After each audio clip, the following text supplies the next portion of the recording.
तो आधारभूत प्रमेय जो होती है, अंकगणित की आधारभूत प्रमेय जो होती है, वो कहती है किसी भी भाज्य संख्या को उसके अभाज्य गुणनखंडों के रूप में लिखा जा सकता है। ठीक है, अब पढ़ने वाले हम गुणनखंड। क्या पढ़ेंगे? गुणनखंड,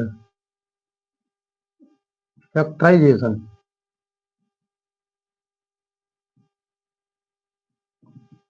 ठीक है, तो गुणनखंड होता क्या है? अभी बताया था मैंने कि कोई भी संख्या को उसे अभाज्य संख्याओं के रूप में काट काट के छोटे छोटे टुकड़ों में लिखा जाना ही गुणनखंड होता है। ठीक है, तो देखो जैसे हमने ले लिया, जैसे 74 ले लिया। ठीक है, तो इसको हम कहें अभाज्य संख्याओं द्वारा इसको काट काट के छोटे छोटे टुकड़ों में लिखें तो वही इसका अभाज्य गुणनखंड कहलाता है।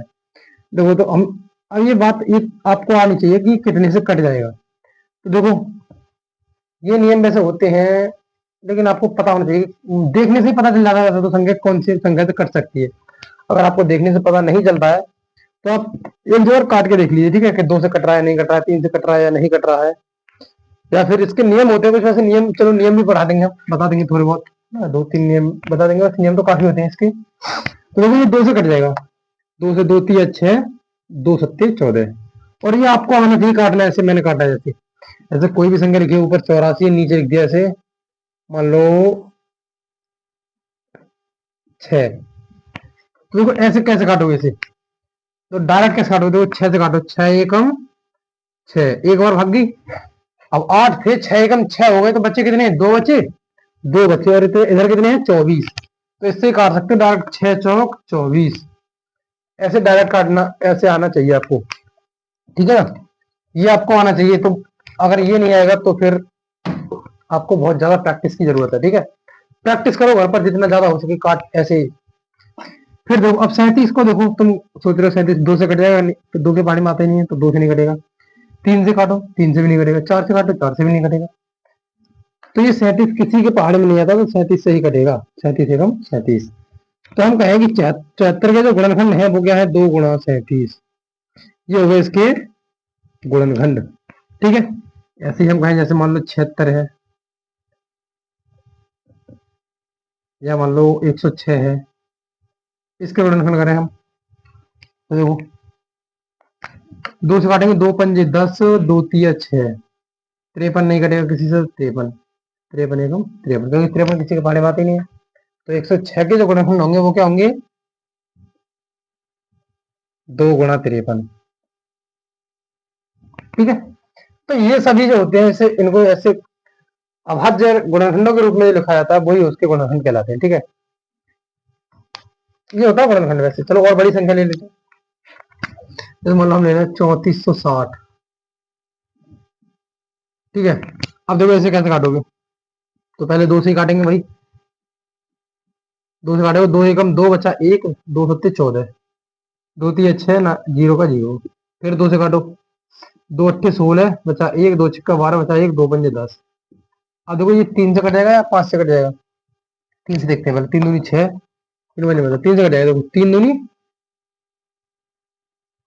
नहीं कटेगा, 3 से 5 से कटेगा। देखो 5 एकम 5 बचे 3, 5 सत्ते 35 बचा 1, 5 तिया 15। अब इसे देखो, ये है 7 10 11, तो 11, यानी ये 3 से तो कटने वाला नहीं है। फिर कितने? 9 से कटेगा? 9 से नहीं कटेगा। 11 एकम 11 है, 11 से नहीं कटेगा। 9 एकम 9 से 8 नहीं कटेगा। 173 कितने से कटेगा? 13 से कट जाएगा? नहीं कट रहा। 17 से भी नहीं कटेगा, तो शायद 173 से ही कटने वाला है। तो 173 एकम 173। ठीक है, अब वैसे देख लेना, अगर और किसी से कट रहा हो तो इसको अभाज्य गुणनखंड के रूप में लिखना होगा हमें। ठीक है ना, गुणनखंड होता है अभाज्य के रूप में लिखना है हमें। अगर ये भी किसी से कट रहा है तो इसे और काट लेना। ठीक है, मैं अभी, मुझे तो लग नहीं रहा वैसे, लेकिन घर पर ट्राई करना। ठीक है, तो ये होते हैं सब गुणनखंड होते हैं। ठीक है, ये समझ आएगा ना? अब देखो मैं बता रहा था आपको कुछ नियम बताने के लिए कि कौन सी संख्या कैसे कटेगी, थोड़ा बहुत एक रफ आइडिया दे देते हैं ऐसे ही। देखो मान लो आपको 2 से कोई संख्या काटनी है, तो 2 से संख्या वही संख्या कट सकती है, 2 से कटने वाली संख्या है, 2 से विभाजित होने वाली, कटने वाला विभाजित होने वाली, विभाजित होने वाली संख्या है।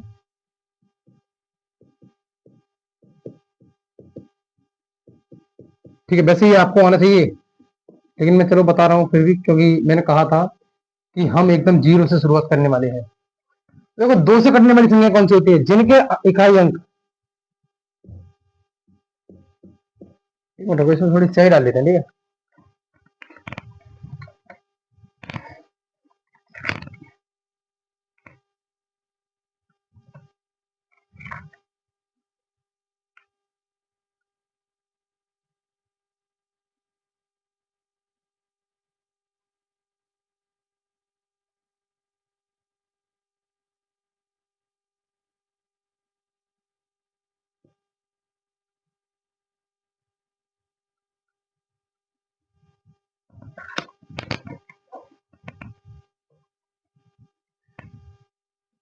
तो देखो, दो से कटने वाली संख्या कौन सी होती है? जिनकी इकाई के अंक जो होते हैं 0, 2, 4, 6, 8 हो। अगर वो ऐसी संख्या हो, कोई भी संख्या जिनके इकाई के अंक में, यानी इनके बाद में 0 आ रहा हो, 2, 4, 6, 8 ये आ रहे हो, तो वो संख्या 2 से पूरी पूरी विभाजित हो जाएगी, ठीक है। ऐसे तीन से कटने वाली या तो उसका मतलब, या तो अंक संख्या की, या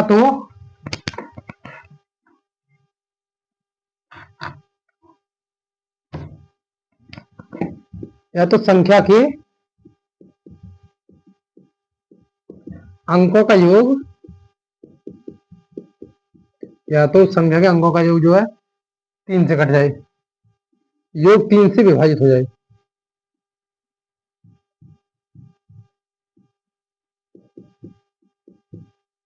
विभाजित हो जाए,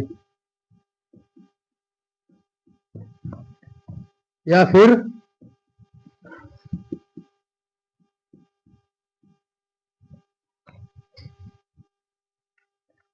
उसके जो इकाई का अंक जो है वो 3 से विभाजित नहीं, इकाई का अंक से बात नहीं है। बस ये याद रखो कि हाँ, कि उस संख्या का उस संख्या के अंकों का योग 3 से विभाजित हो जाए, बस, ठीक है। तो वो संख्या 3 से कट जाएगी, ठीक है। जैसे हम कहें 3 से कटने वाली कोई संख्या ले लो, जैसे 18 है, तो 18 का योग कितना हो गया? देखो, 8 और 1 9 हो गया,